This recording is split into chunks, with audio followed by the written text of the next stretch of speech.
Nosso tema de hoje, islamismo, nos remete à segunda maior religião do mundo e, devido ao seu grande apelo missionário, a religião que mais cresce no mundo.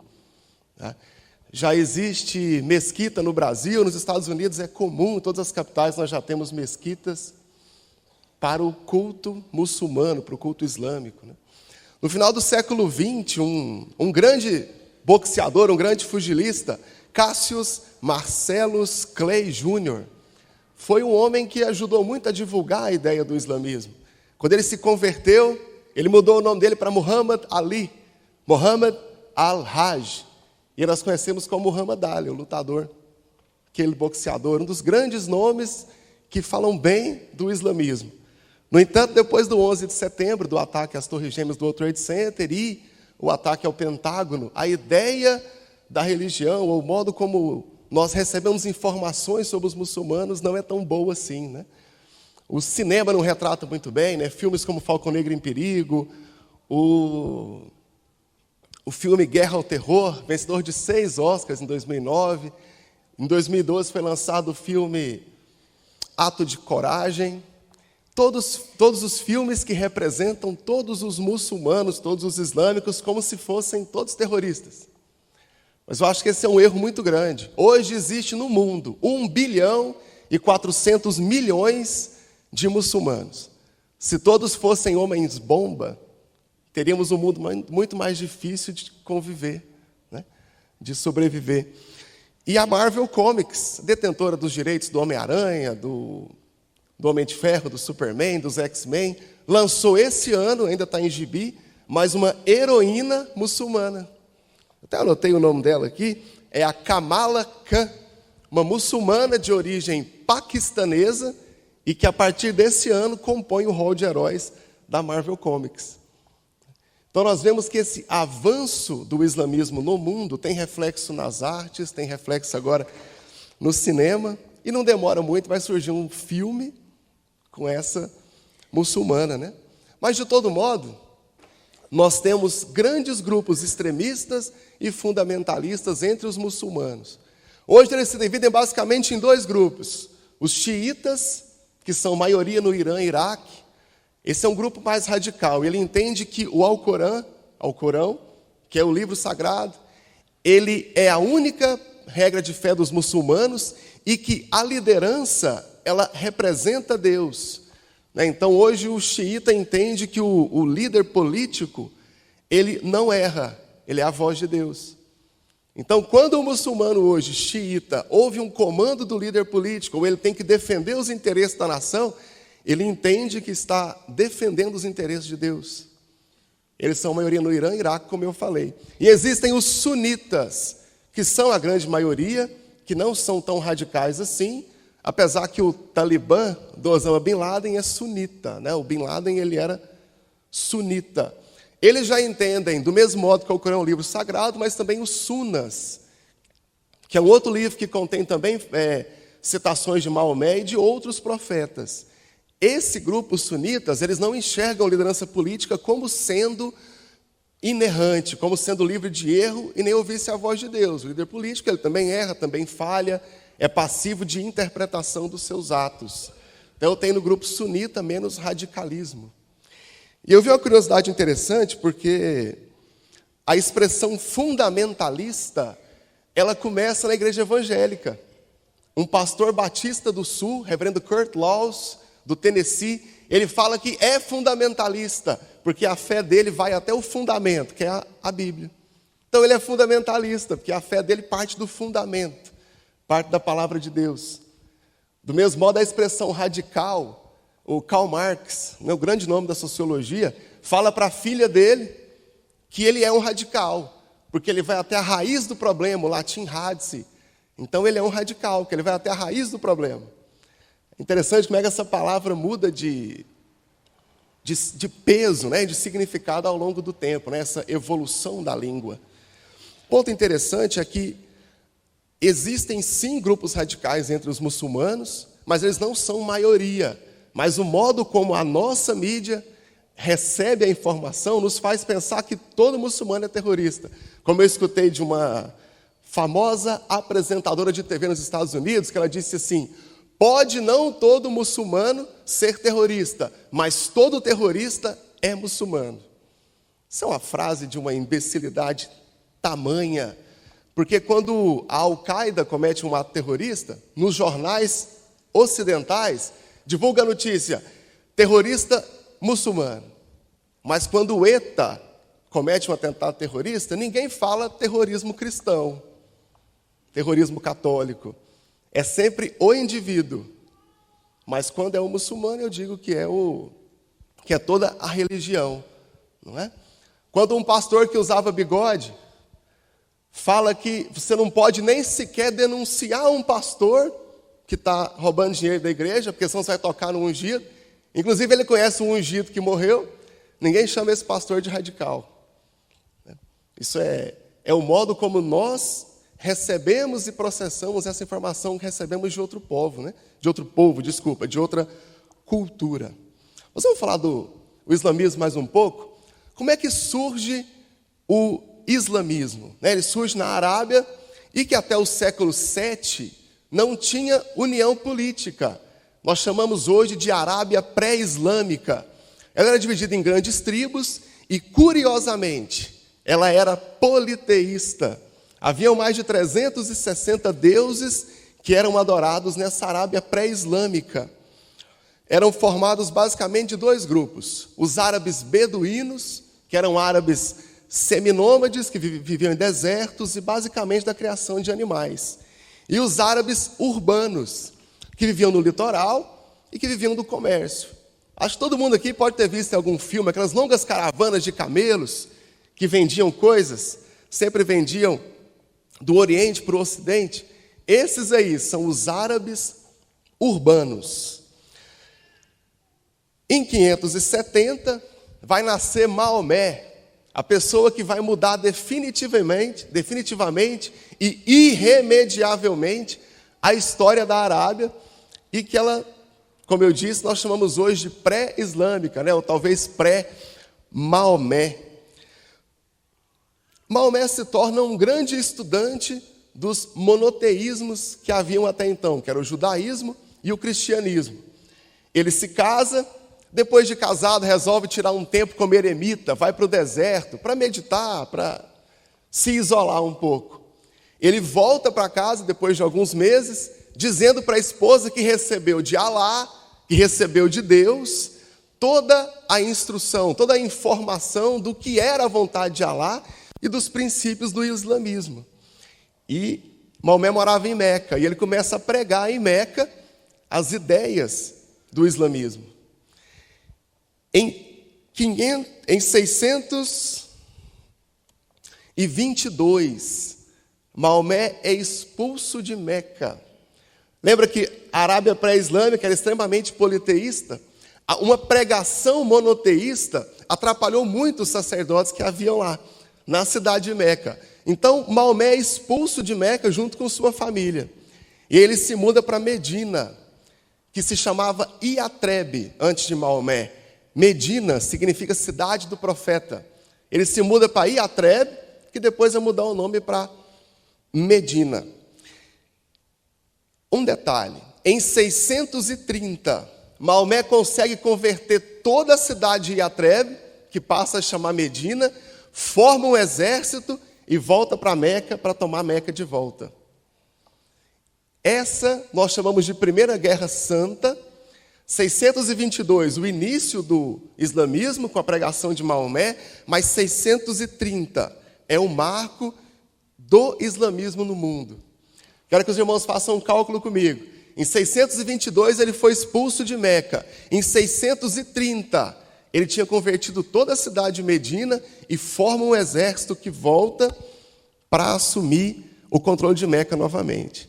Em 8 anos, começando sozinho, Maomé converte toda a cidade que ele morava. Enquanto eu me lembrava disso aqui, para ir para a escola, eu pensei, eu quero ser um pregador igual Maomé. Ele converteu a cidade inteira em 8 anos. Irmãos, o que é que vai acontecer aqui? A partir daí, a partir da tomada de Meca em 630, o islamismo se espalha por toda a Arábia e hoje está tomando o mundo. Tá? Diferente do judaísmo, que não é uma religião missionária, o islamismo é extremamente missionário. E eles têm essa preocupação em sempre converter as pessoas. Tá? Vamos falar um pouco das principais doutrinas do islamismo. Se você olhar para um muçulmano hoje, pode ter certeza que ele cumpre 5 princípios. Primeiro, é crer em Alá, seu único Deus, e crer em Maomé, que é o seu profeta. A expressão como os muçulmanos hoje tratam Maomé é de apóstolo. Maomé é o apóstolo de Deus. O muçulmano deve orar 5 vezes por dia, ajoelhado no chão e virado para Meca.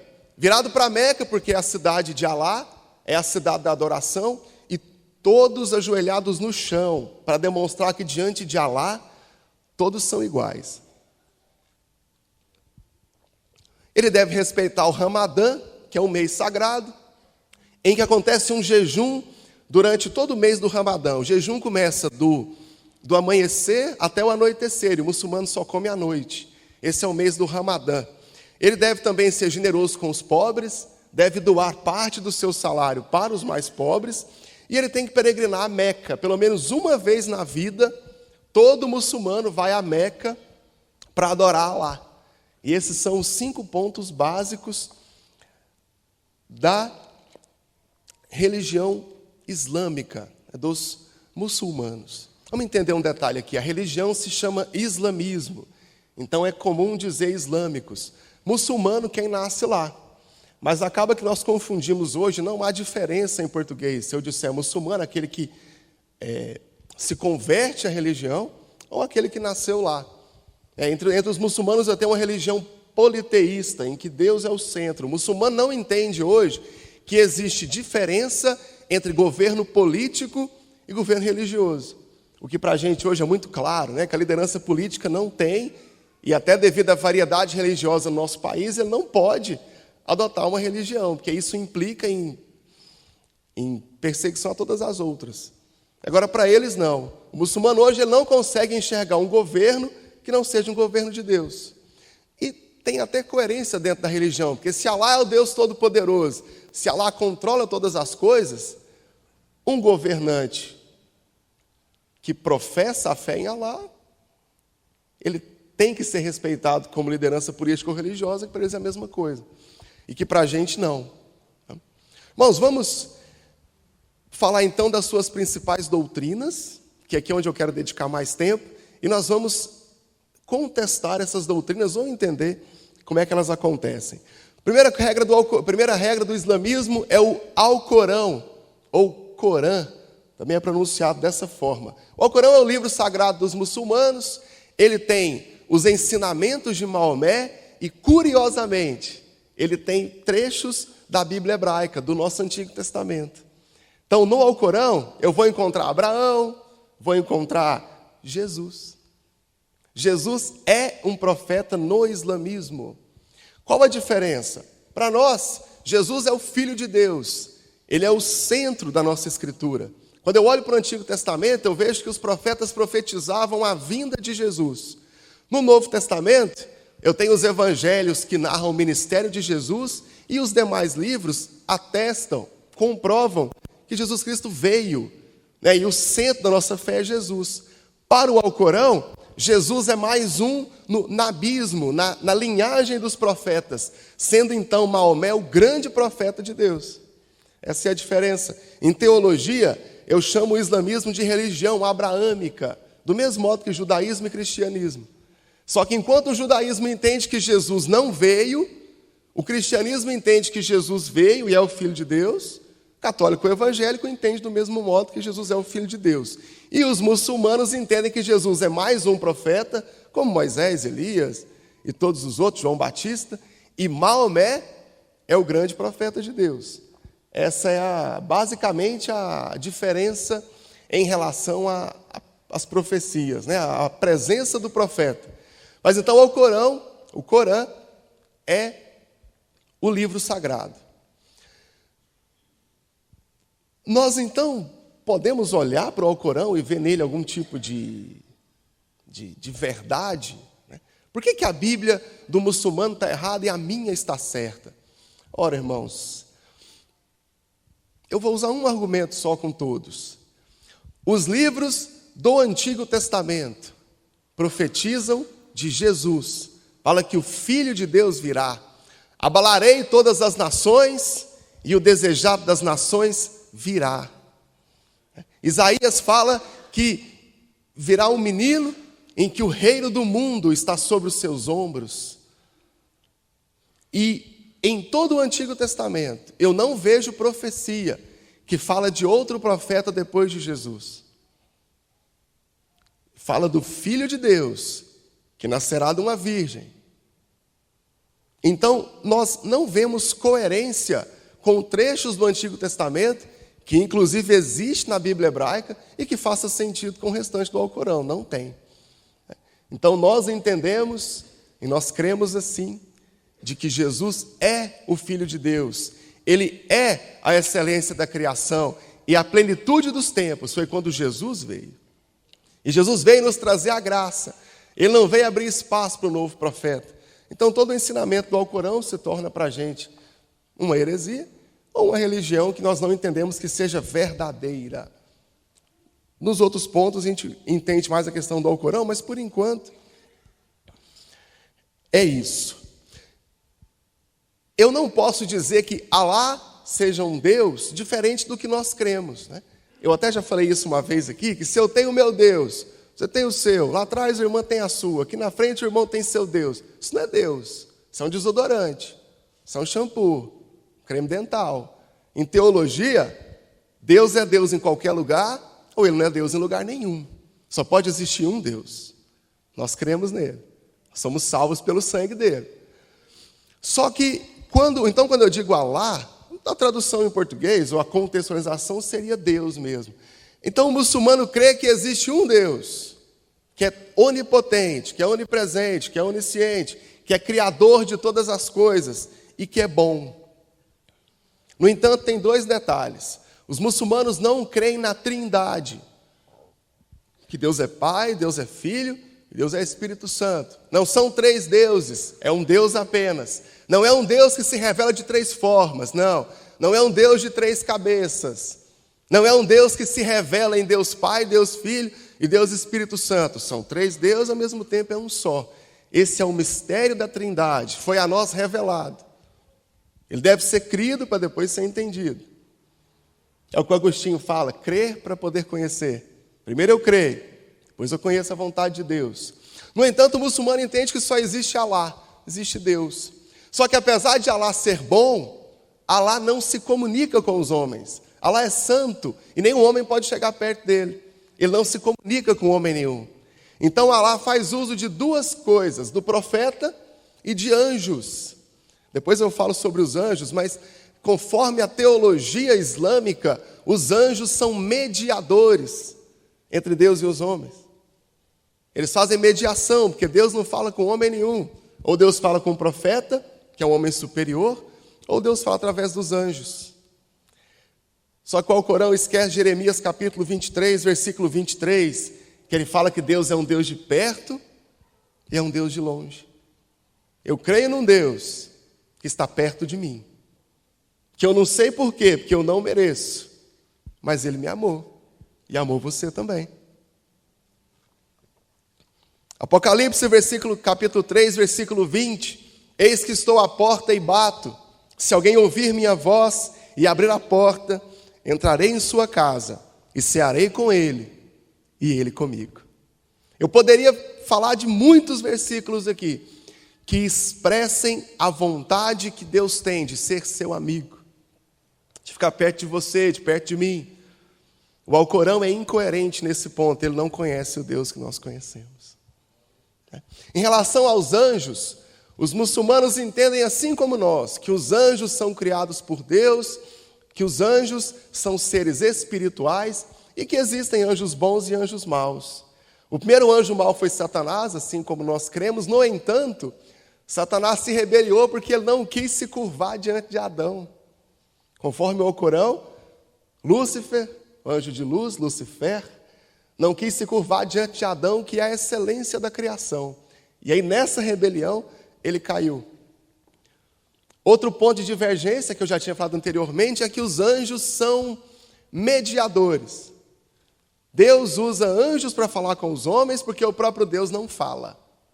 Citei 2 versículos aqui que provam o contrário. E em relação aos anjos serem mediadores, 1 Timóteo capítulo 2, versículo 5 diz assim: pois só há um Deus e um só mediador entre Deus e os homens, Cristo Jesus. Não existe ninguém que vai ficar entre o seu relacionamento com Deus. Não podemos aceitar essa teologia, ela não confere com as Escrituras Sagradas. Deus não escolhe pessoas. De vez em quando Deus usa o profeta, não estamos negando a presença dele. Os anjos são mensageiros de Deus. Isso está certo também, mas está errado de que Deus não se relaciona com os homens. De que Deus não quer um relacionamento com você. Desde o Éden, Deus se relaciona com o homem. Nós é que muitas vezes pecamos demais e fugimos da face de Deus. Mas Deus nunca abandonou de você. Em Jó fala que se Deus tirasse o seu espírito da terra, toda a carne voltaria ao pó. Você está vivo hoje? Isso é a vontade de Deus, é Deus que está perto de você. Toda religião islâmica, do ponto de vista... eu tenho especialização em ciências da religião, então muitas vezes eu avalio a religião por ela. Eu não pego o meu ponto de vista evangélico para avaliar. Toda religião islâmica ela é muito coerente dentro do seu contexto. Por exemplo, em filme é mais comum a gente assistir. No filme Falcão Negro em Perigo, de 2002, tem um momento em que o exército, aquela tropa do exército norte-americano está acurralado, eles conseguem fugir, porque da hora da oração, o exército inimigo para a guerra para orar. E aí, naquele momento da oração, eles conseguem fugir, não estavam encurralados. É muito coerente, porque se ele tem que orar 5 vezes por dia, faça o que ele estiver fazendo. Ele vai tirar o sapato, virar a cabeça para a Meca, ajoelhar e orar. Isso é muito coerente. Ajoelhar no chão, jejuar, ser bondoso com os pobres. Até quando eu olho no primeiro momento, ser generoso com os pobres, mas eu também tenho que ser. O apóstolo Tiago fala que a fé sem obra é vazia. É uma religião muito coerente. Você não vai encontrar muçulmano negociando interpretação do Alcorão. Não negocia, tem que fazer isso? Então ele vai lá e faz. Mas tem a doutrina em relação à salvação. Ela é um tanto conturbada. Eu vejo que ela não é coerente com o restante das doutrinas. Olha só em relação à salvação. Nós somos, o muçulmano hoje ele é salvo, ele acredita que é salvo, por 2 coisas, basicamente. Primeiro, obediência total a Alá. E segundo, que é a prática dos 5 pilares, que eu tinha falado com os irmãos aqui agora há pouco. Crer em Alá, em Maomé, orar 5 vezes por dia, ser generoso com os pobres, para jejuar durante o Ramadã e ir à Meca pelo menos uma vez na vida. Eu fico pensando se não der tempo de ir à Meca e ele morrer antes, porque tem que cumprir os 5 para ir para o céu, né? E ir para a Meca é um dos 5 pilares. E ele tem que praticar esses 5 para poder alcançar a salvação. Engraçado que nós cremos que nós somos salvos pelo sacrifício de Jesus na cruz. Tito capítulo 3, o apóstolo Paulo nos ensina de que nós somos salvos porque Deus quis manifestar a sua graça sobre nós. E Paulo ainda fala assim, não porque tenhamos feito algo de bom, mas Deus, pelo seu grande amor, nos salvou. Mas como o islamismo crê que Jesus é mais um na linhagem dos profetas, então a salvação não pode vir por Jesus, né? Senão ela não cabe Maomé na teologia. E aí a salvação é pela obediência plena ao Alcorão e a prática dos 5 pilares do islamismo. E aí nós temos um problema, porque quando os xiitas, que é aquele grupo muçulmano que entende que a liderança política representa Deus e ela é inerrante, não peca e nem falha o líder político. Aí eu tenho os grupos terroristas, né? Porque quando eu defendo a liderança política, estou defendendo Allah. O que o líder político falar, os outros têm que fazer. Então nós temos problemas com isso. Outra questão também é, assim como os judeus, né, o muçulmano vai preferir não se relacionar, não casar, não ter filho com quem não seja, para não perverter a doutrina islâmica. É muito comum o filho de um sheik árabe vai lá para os Estados Unidos formar em Harvard, Stanford, aí ele volta, se casa e volta para os Estados Unidos com a esposa muçulmana. É muito comum de acontecer. Nós não aceitamos a salvação por outro que não seja Jesus. É claro que aquele que foi salvo, ele tem hábitos daquele que estou falando de nós agora, dos cristãos, do crente da Assembleia de Deus do Campo de Campinas. Uma vez que eu fui salvo pelo sangue de Jesus, eu obedeço a Deus, eu tenho uma vida caridosa. Mas isso não quer dizer que eu fui salvo porque eu sou bonzinho. Tiago fala que a fé sem obras é morta, porque aquele que tem fé pratica obras. A pessoa fala que tem fé e não consegue praticar boas obras, é porque ele não tem fé, é um sintoma, não é a causa. Efésios capítulo 2, versículos 8 e 9. Pois vocês não são salvos pela graça, pois vocês são salvos pela graça, por meio da fé. E isto não vem de vós, é um dom de Deus. Verso 9, não por obras, para que ninguém se glorie. Se eu sou salvo por amor a Deus, então eu fui salvo pelo meu próprio mérito. Se eu sou salvo porque eu pratiquei boas obras, então eu contribuí para a minha salvação. E nós não cremos que nós tenhamos feito algo por nossa salvação. Somos salvos pelo amor de Deus. Somos salvos porque Deus quis nos salvar. Paraíso e inferno. Aqui são dois pontos bem intrigantes. O inferno é feito de 7 níveis, tem 7 portas. Para quem se formou em letras aqui, eu lembro da Divina Comédia, do Dante Alighieri, em que o inferno de Dante tem 9 círculos, né? E no 9º círculo, mais gelado, o próprio diabo pune as pessoas. Nessa obra do Dante Alighieri, da Divina Comédia, o inferno islâmico tem 7 níveis, 7 portas. Mas o que realmente intriga é que os muçulmanos todos vão para o inferno, todo mundo vai para o inferno. Aí quando chegar no inferno, depois que todo mundo viu, aqueles que são salvos vão para o paraíso e os demais vão ficar.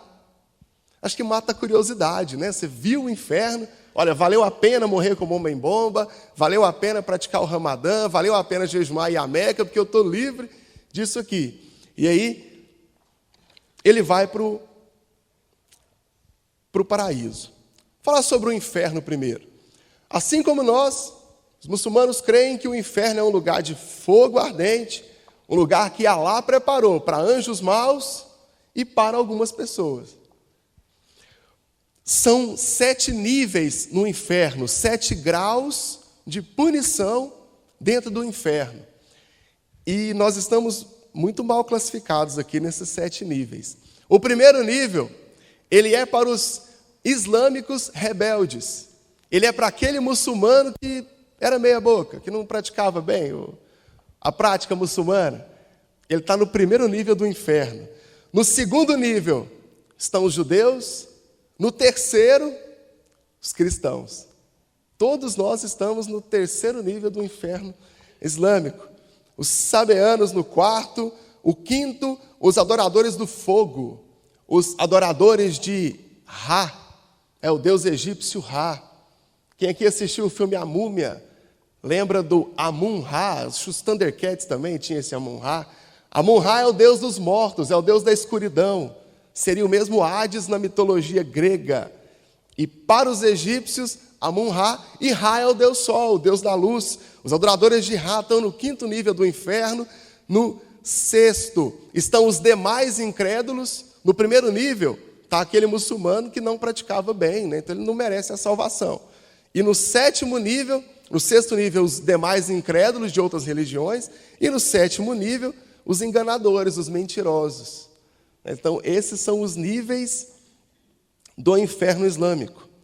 Bom, irmãos, nós concordamos que o inferno é um lugar de tormento eterno, concordamos que foi Deus quem criou o inferno, Mas nós não concordamos que o inferno seja lugar para pagar pecado. O inferno é o destino, isso nós cremos assim. O inferno é o destino daqueles que não foram salvos nem libertos pelo sangue de Jesus. O inferno não é o lugar para pagar pecado, o inferno é o destino dos pecadores. Aqueles que Cristo não salvou, aqueles que não se converteram, estes vão para o inferno. Outra questão é que nós não entendemos que exista níveis de punição dentro do inferno. A Bíblia não dá base para isso. O nosso conceito moral, que o nosso Código Penal, ele pune conforme a gravidade do crime, né? Homicídio qualificado, duplamente qualificado, triplamente qualificado, aí eu tenho uma punição maior, né? Na Bíblia, nós não temos base bíblica para pensar isso. Podemos especular? Podemos. Mas nós não podemos fazer teologia do que não está na Bíblia. A Bíblia não fala, nós não falamos nada. Como um grande pregador do século XIX, Alexander Campbell, que ele dizia o seguinte: no que a Bíblia fala, falamos. No que a Bíblia se cala, nos calamos. Tem também o Dr. Augustus Nicodemos Lopes, que ele é hoje professor do Instituto Mackenzie, PhD em Teologia, que ele fala o seguinte: eu também tenho perguntas, mas eu quero resposta que a Bíblia tem para me dar. No que a Bíblia se cala, eu vou me calar. No que a Bíblia fala, com ela eu quero aprender. E a nossa teologia se resume, se baseia e se resume à revelação que Deus deu, que é a Bíblia Sagrada. Nós entendemos o inferno dessa forma, então. Lugar de punição? Não. Um lugar que é o destino dos pecadores e que Deus criou dessa forma. Vamos falar do paraíso agora. Como eu disse, todos vão para o inferno, verão os 7 portões, verão como é a punição, e aqueles que são salvos, conforme a teologia islâmica, ele é arrebatado e vai para o paraíso. Engraçado que o paraíso islâmico é o paraíso mais exótico de todos. Ele favorece muitos homens. Conforme a teologia islâmica, cada homem no paraíso terá direito a 70 virgens, para que ele possa aproveitar delas. Tive um professor de história que falou assim: o céu católico é muito chato, toca harpa o dia inteiro, eu quero o céu islâmico. Cada homem, então, terá direito a 70 virgens. O paraíso é esse lugar. E aí a gente encontra várias especulações de rios de iogurte, de fontes de refrigerante, mas entre os principais nomes do islamismo, basicamente eu vou encontrar essa teoria de 70 virgens no paraíso para cada homem. E o corpo não vai ser glorificado no céu? O corpo glorificado a ponto de se satisfazer todos os dias com essas virgens. O paraíso é esse.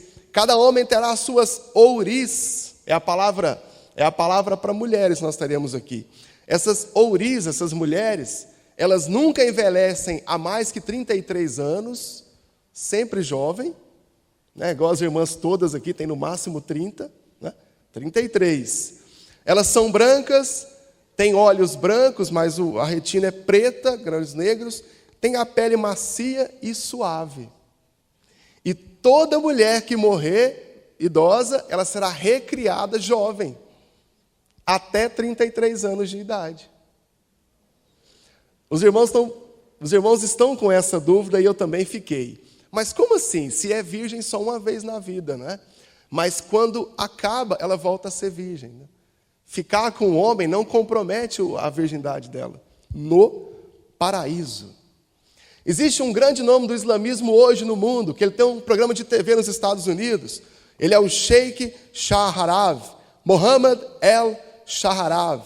Ele escreve um livro chamado, a tradução em inglês é Legal Opinions, em português seria opiniões jurídicas, opiniões legais. Tem um momento em que alguém pergunta para ele assim: haverá intercurso sexual no paraíso? Aí ele responde: juro por aquele que tem a minha alma em suas mãos, que será um intercurso vigoroso, e logo que o homem se separe dela, da mulher, ela voltará a ser imaculada e virgem. Na página 148 do mesmo livro, ele fala o seguinte: o apóstolo de Deus, Maomé, disse: a cada manhã, 100 virgens serão a porção de cada homem. Eu procurei, irmãos, eu não achei. Onde é que está o benefício no céu para as mulheres? Eu não encontrei. A não ser o benefício de ser jovem para sempre, né? Bem, irmãos, eu disse para os irmãos que eu acho o islamismo como religião muito coerente no seu contexto. Mas quando chega no contexto de paraíso, de céu e inferno, eu vejo que é muito incoerente. De que não casa com o resto da teologia. Nós não aceitamos essa ideia de céu e inferno. Primeiro, eu não vejo espaço para as mulheres no céu. Os irmãos não devem ter entendido onde é que está o benefício exclusivo das mulheres no paraíso. Não temos. Senão o fato de ser eternamente jovem. Tem aquele filme com o Mel Gibson, Eternamente Jovem? De repente é isso. Né? Que não tenha. A Bíblia não nos dá nem de longe, nem forçando a interpretação de algum texto, de que o paraíso é o lugar onde eu vou satisfazer os meus desejos carnais. Não tem. A Bíblia nunca nos ensinou isso, que não é o lugar de satisfazer o desejo de comer, não é o lugar de satisfazer curiosidade, e não é o lugar de satisfação de desejos sexuais. Ao contrário disso, Mateus capítulo 22, e os versos 29 e 30, quando Jesus é questionado sobre o casamento no céu, aí ele fala que no céu nem se casará, nem se dará em casamento, e serão todos como anjos de Deus. Essa é a informação que eu tenho sobre sexualidade no céu, que não terá, e que seremos como anjos de Deus. Eu entendo que o céu, hoje, é o lugar onde mora Deus e os seus anjos, e o céu é o destino daqueles que foram salvos pelo sangue de Jesus. E que nós vamos habitar com Deus. É certo que a Bíblia não nos dá um panorama do que seria o céu. Não nos dá detalhes do que é o céu. Mas é um lugar onde eu vou me alegrar com Deus. É um lugar onde Paulo fala que nós teremos um corpo incorruptível e que nós vamos habitar com Deus. O apóstolo João também fala que o céu é um lugar de ruas de ouro, né? Mas eu acho que a interpretação literal desse texto pode não ser a mais adequada, porque por que o ouro é caro? Porque é raro. Se ouro virar piche, cimento, ele perde o valor. Se todo mundo tem, não é raro mais, ele não é caro. É melhor interpretar esse texto como sendo o céu um lugar de riqueza sem fim. Um lugar em que aquilo que para a gente hoje é raro e tem pouco, lá está em abundância. Que lá eu estou com Deus. Eu acho mais coerente interpretar desse modo. Tá? Mas nós não podemos jamais pensar que o céu é um lugar onde eu vou me satisfazer. Onde aquilo que eu não pude fazer nessa vida, em relação a desejos emocionais, carnais, eu vou fazer no céu. O céu não é lugar para isso. Tá? Então nós novamente rejeitamos essa ideia. Para poder fechar então, eu quero comentar aqui os 5 pontos, os 5 pilares do islamismo, e vamos fazer uma reflexão teológica aqui. O primeiro ponto do islamismo, crer em Alá. Vamos rever, e eu quero comentar um por um agora. Crer em Alá. Nós cremos que crê em Deus também. Quem crer, for batizado, será salvo. Quem não crer será condenado. Para nós é muito claro isso também. O que nós discordamos dos muçulmanos? A questão da trindade, que nós cremos que Deus é Pai, Deus é Filho e Deus é Espírito Santo. E nós não concordamos que Alá é um Deus de longe, que Deus é um Deus de longe, assim como os muçulmanos creem em Alá, que Deus é um Deus de perto, que Deus é um Deus que quis se manifestar e habitar entre nós, né? O autor de Hebreus fala que Deus nos falou através dos profetas, no capítulo 1, versículo 1, mas nos últimos dias nos falou através do Filho. O apóstolo João, 1 João, ele é ainda mais preciso, ele fala assim, aquele que as nossas mãos apalparam, que nós pegamos nele, pegamos em Jesus, né? O teólogo Augustus Strong, do século XVIII, ele fala que a nossa necessidade de ter um Deus que eu pudesse tocar nele, que eu pudesse fazer uma imagem, é Jesus. Se nós temos a necessidade de ter um Deus em formato, uma imagem de Deus, esse é Jesus.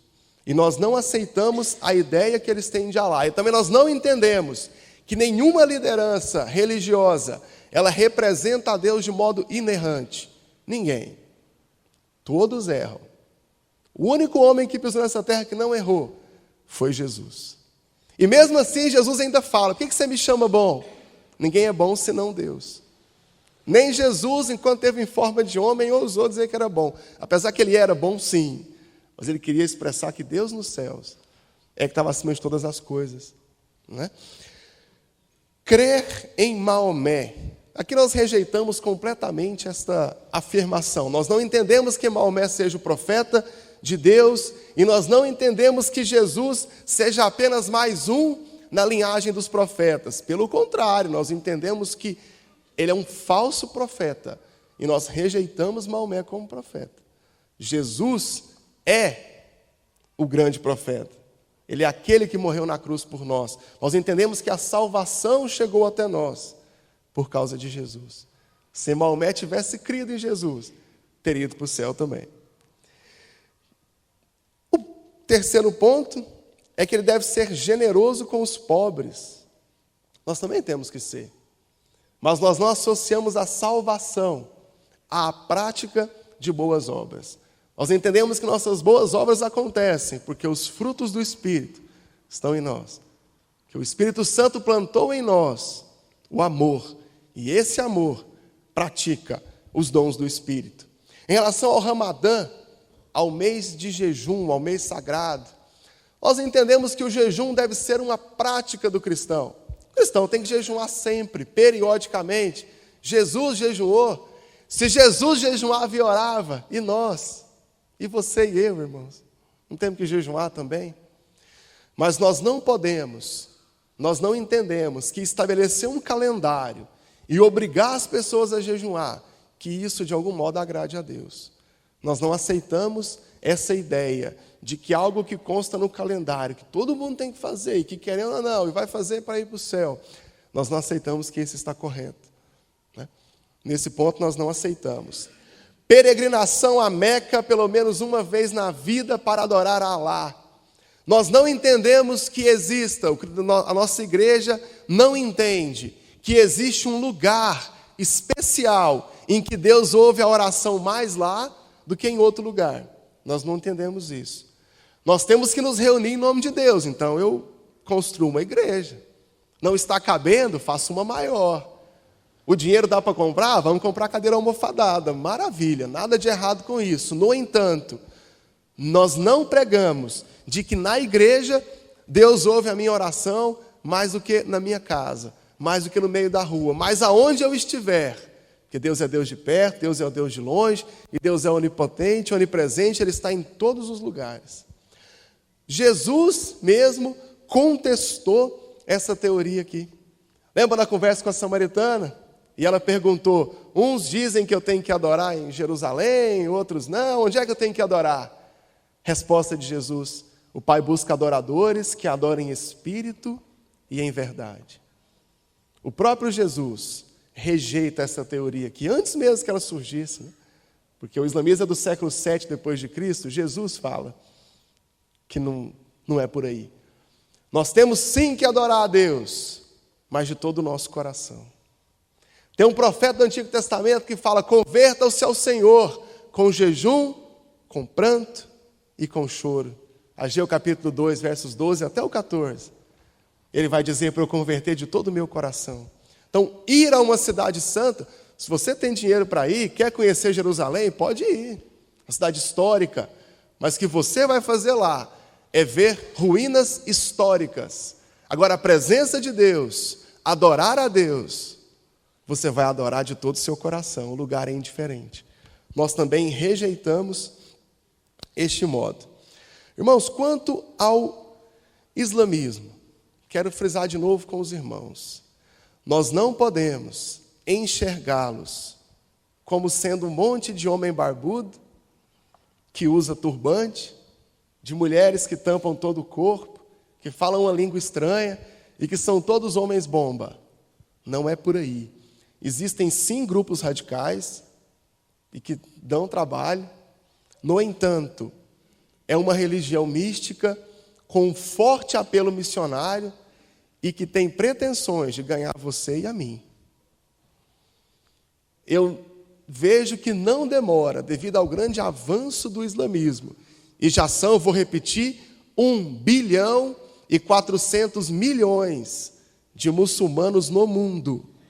E já existe projeto para construir uma mesquita em Goiânia.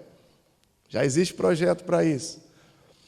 E que isso, talvez, possa nos ganhar quando alguém pregar para você. Então esteja preparado com os argumentos que eu te dei, com outros que você vai ganhar por aí, de que nós não aceitamos outro livro sagrado que não seja a palavra de Deus. Nós não aceitamos outra regra de fé que não seja a Bíblia. Nós não aceitamos outro fundamento, conforme está escrito aqui, que não seja o fundamento que já está posto e que não seja Jesus. Bom, nós sabemos que Deus usa profetas, usa homens e mulheres de Deus, mas a autoridade de nenhum desses profetas pode ser maior do que a autoridade da palavra de Deus. Nenhuma revelação humana hoje pode ser maior do que a revelação que está contida na Bíblia, e que é ela que nós lemos e ouvimos a voz de Deus. Por que estou dizendo isso para os irmãos? Quero lembrar a todos que Maomé criou o islamismo enquanto estava no deserto, dizendo que Deus falou com ele, que Alá falou com ele, e ele voltou para casa e começou a pregar os pilares do islamismo. Se o povo tivesse ouvido, lido, crido na palavra de Deus, e não na voz de um profeta posterior do deserto, o islamismo hoje não teria crescido, não teria se solidificado. Tudo bem, ele estava na Arábia e lá não tinha cristianismo no século VII. Mas o que nos livra dos falsos ensinos, o que nos impede de perverter o nosso caminho em relação a Deus, é o conhecimento da palavra de Deus. É olhar para a Bíblia e ver nela o seu único manual e regra de fé. Ficou claro isso para os irmãos? Nós não podemos aceitar nada mais que não seja a Bíblia? Vamos ficar de pé. Eu quero orar com os irmãos. Assim como muitas outras religiões que nós temos nos nossos dias, essa aqui é a segunda maior do mundo. Ela começou no século VII com um homem pregando para a esposa. E daqui a pouco alguém vai tentar pregar para você. E somente o conhecimento da palavra de Deus, somente a sua fé solidificada nas Escrituras, vai te manter no caminho da salvação. Feche os seus olhos. Meu Pai, muito obrigado pela sua palavra, pela Bíblia que o Senhor nos deu, e que nela está a sua voz, nela está a sua vontade, que é revelada para a sua igreja. Meu Pai, nos ensina a refutar e rejeitar esses falsos ensinos, nos dá forças para continuar firmes na nossa fé e não vacilar, e não nos desviar do caminho que o Senhor nos colocou, quando o Senhor nos comprou com o seu sangue lá na cruz.